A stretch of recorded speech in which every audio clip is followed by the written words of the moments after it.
Hello everybody and welcome back to the channel. My name is Brianna. This is Coffee Books and Bullet Journals. Today I'm going to talk about the books that I didn't like this year.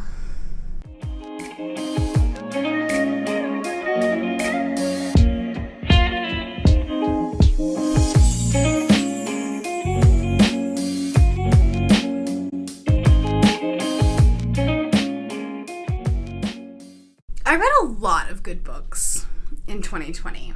I believe I had over 35 star reads, so I read good books. However, I think 128 books was my final number, and when you read that many books, not all of them are going to be a great 5-star reads.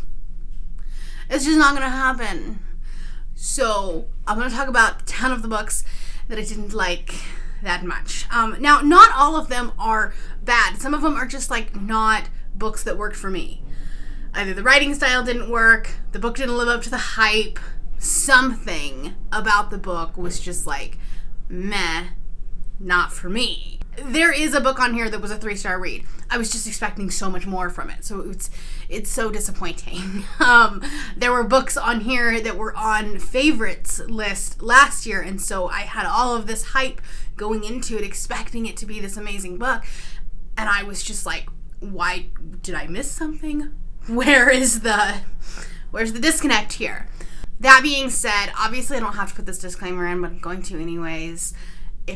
These are your favorite books, I'm so happy for you. I'm so happy you found something in these books that I didn't, because I missed the boat.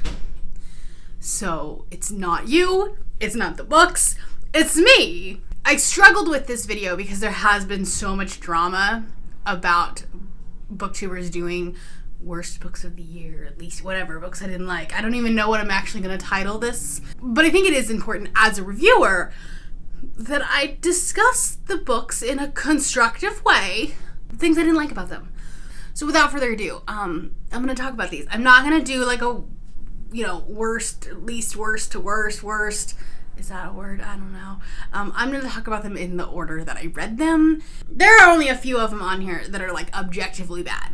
Unfortunately, we're going to start with that one. And again, I say objectively bad in that a lot of people still actually really like this book when it came out.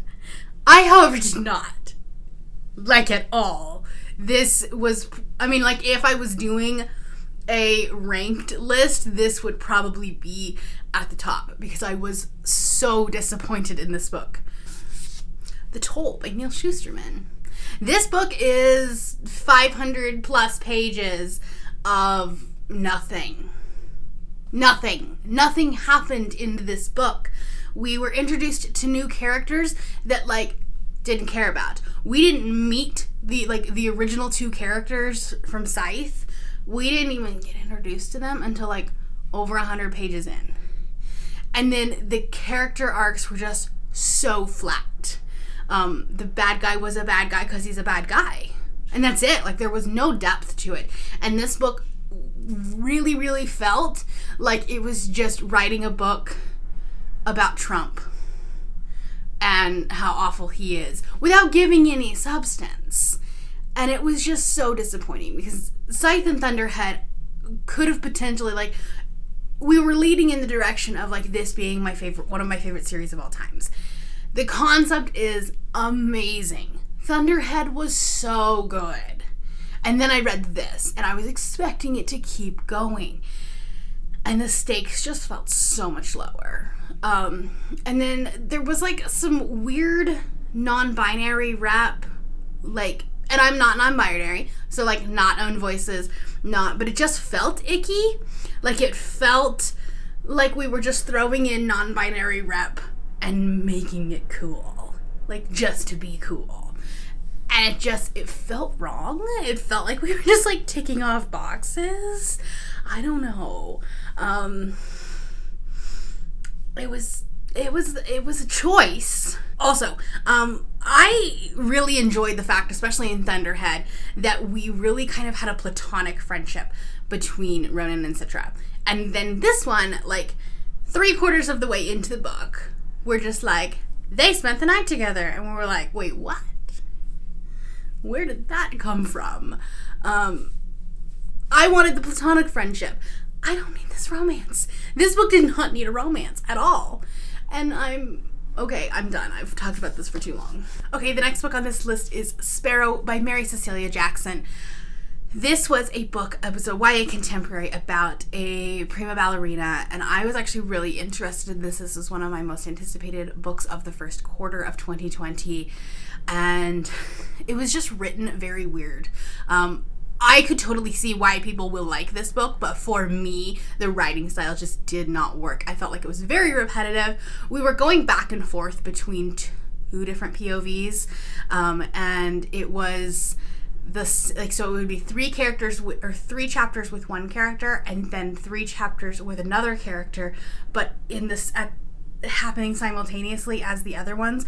So you might get the same party from this 2 different people, and so you were getting repetitive information. So rather than choosing to talk about something else that might be happening at the same party, that part didn't bug me. We talked about the same thing in just passing, not talking about their perspective on it, just so-and-so jumped out a window, or whatever. I don't even remember if that was in it, but it just became very repetitive. This book also talked a lot about domestic abuse and relationship abuse between partners, and I just don't think that it was done extremely well. I think that there was a big jump from her being in love with him to her being afraid of him, and there was no bridge. It was just one chapter she's in love with him, and then the next chapter she's in fear of her life. I think that if you wanted a YA contemporary about domestic abuse or partner abuse,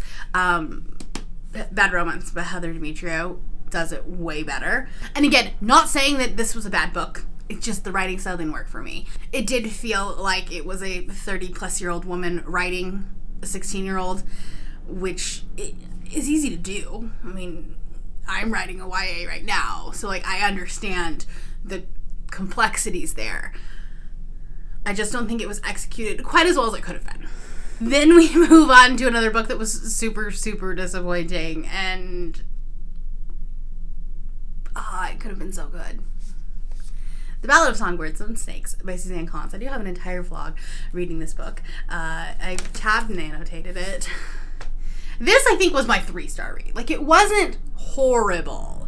It was just way too long, and it was just disappointing because Suzanne Collins is an amazing author. I mean, the Hunger Games trilogy is just a phenomenal piece of literature.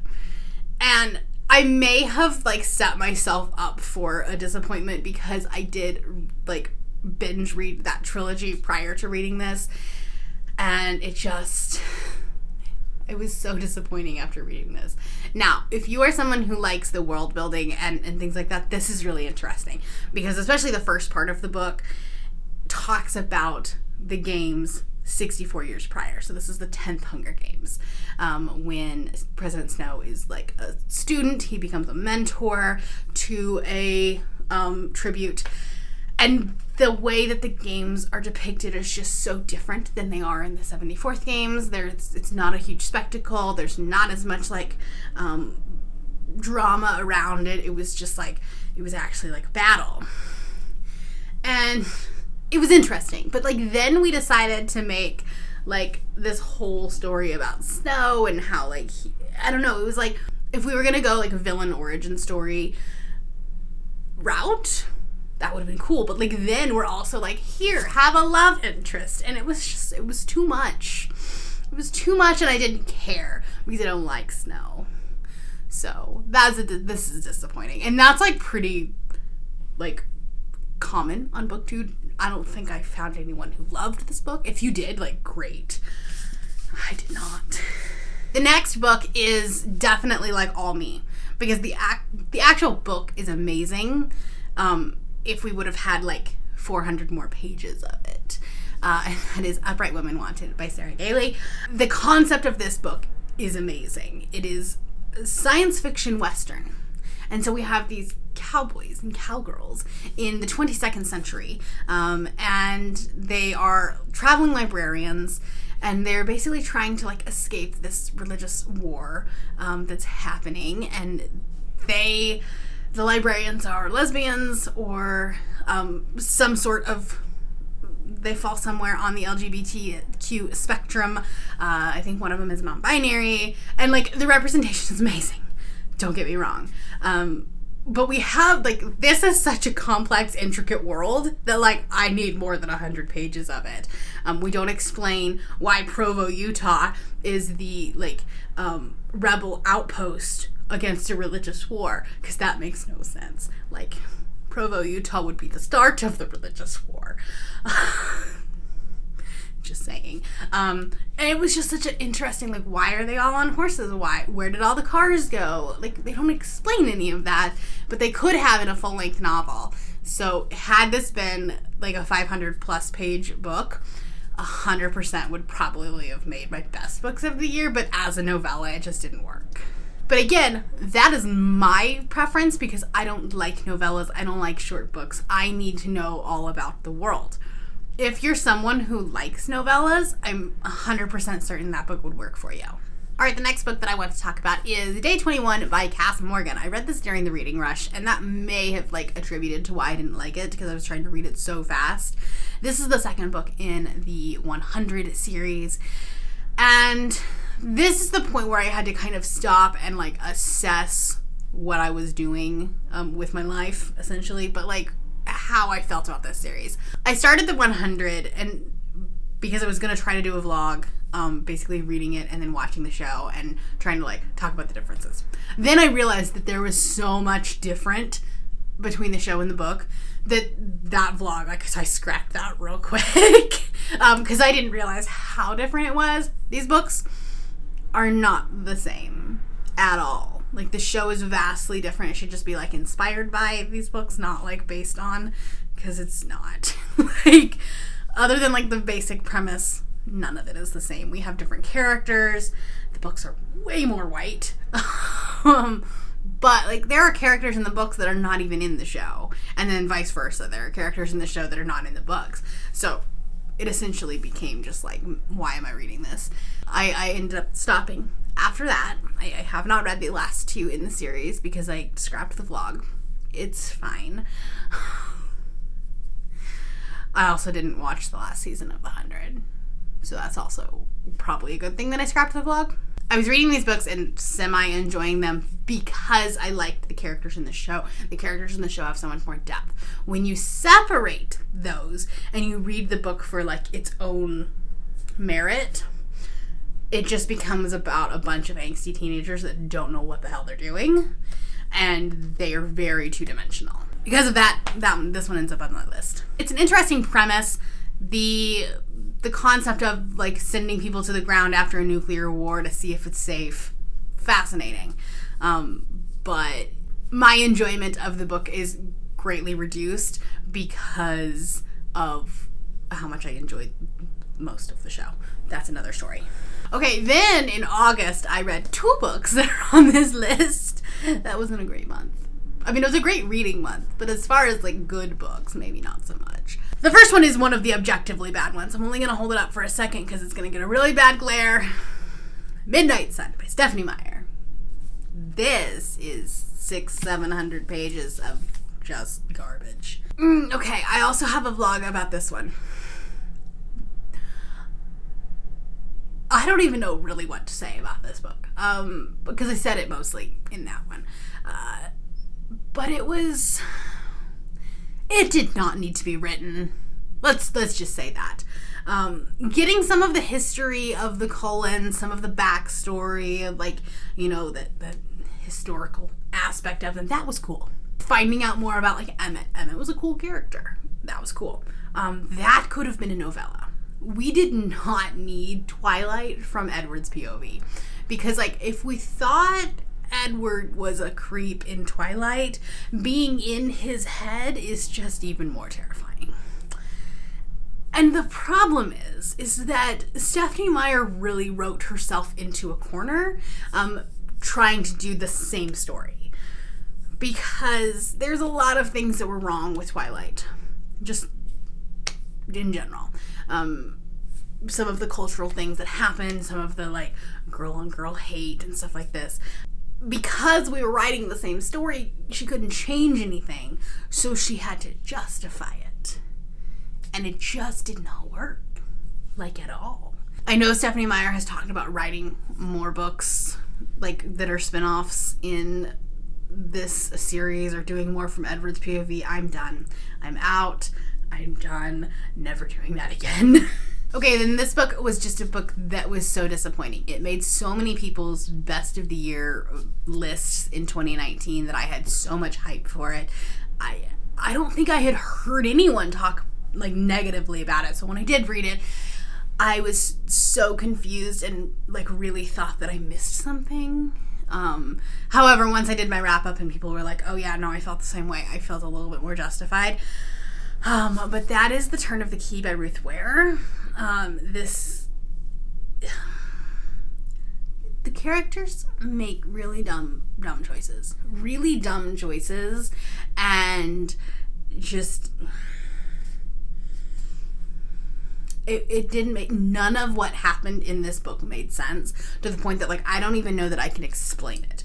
But the synopsis, like, kind of drew me in. It's this smart house, and it's this woman that goes into this, like, remote area to get a live-in nanny job at this smart house. And, like, I thought it was going to be fascinating. We were going to get, like, some sci-fi thriller stuff happening in, like, it was just...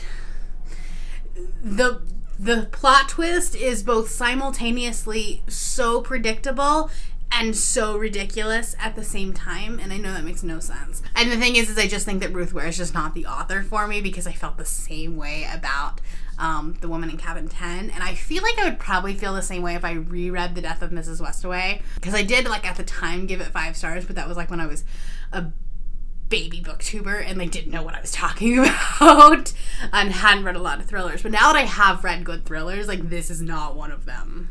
But again, that's me, because, like, so many people loved that book, and I don't know what I missed.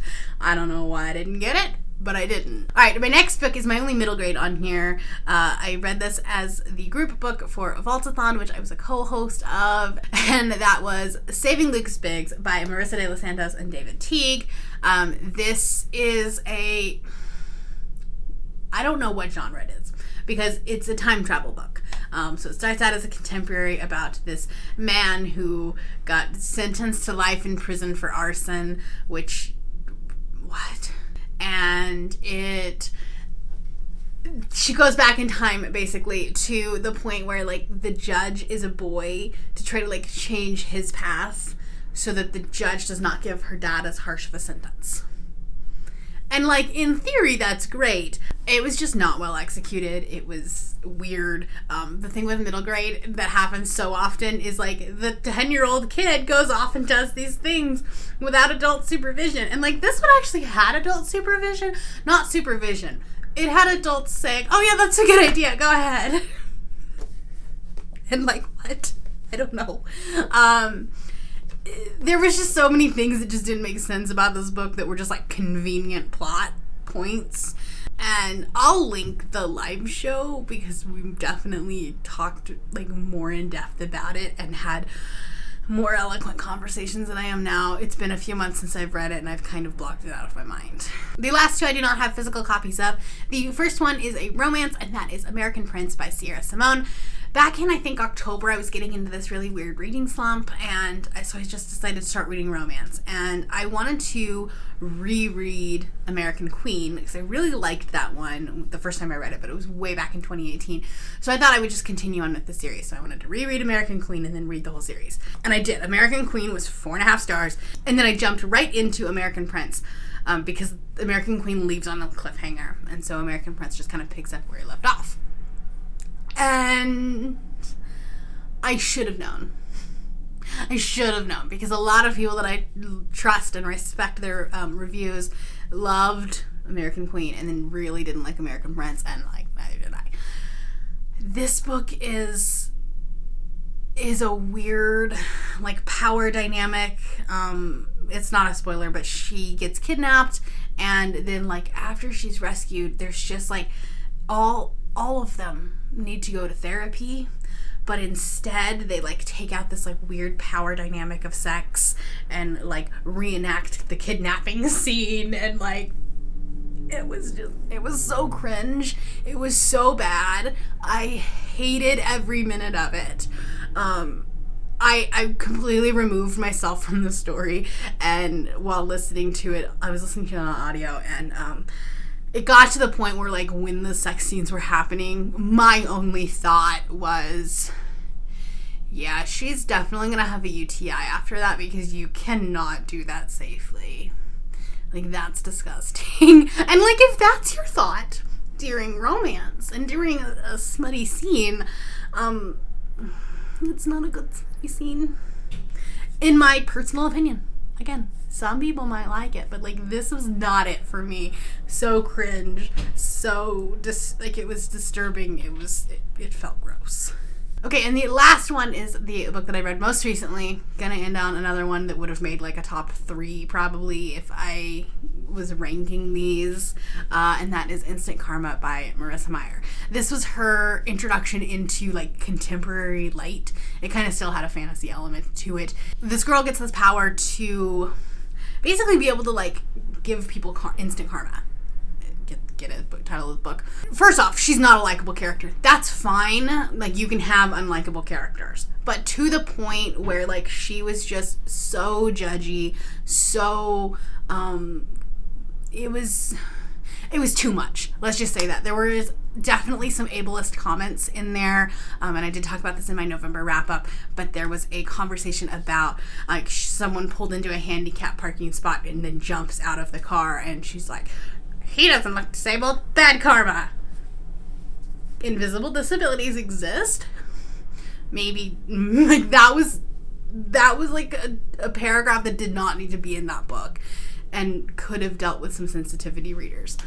There was also, like, just this weird thing about the fact that she lives in a coastal town, like, on the beach, and she didn't know the difference between a sea lion and an otter. And, like, most elementary kids, like, know that. So, it was weird. And then, after I finished reading it, there was a conversation on Twitter about cultural appropriation and the fact that, like, Marissa Meyer is a white woman talking about karma, and, like, that's not her culture, and so it didn't feel right. And I wish I would have picked up on that while reading it, but I didn't. But this book took so long for me to get through.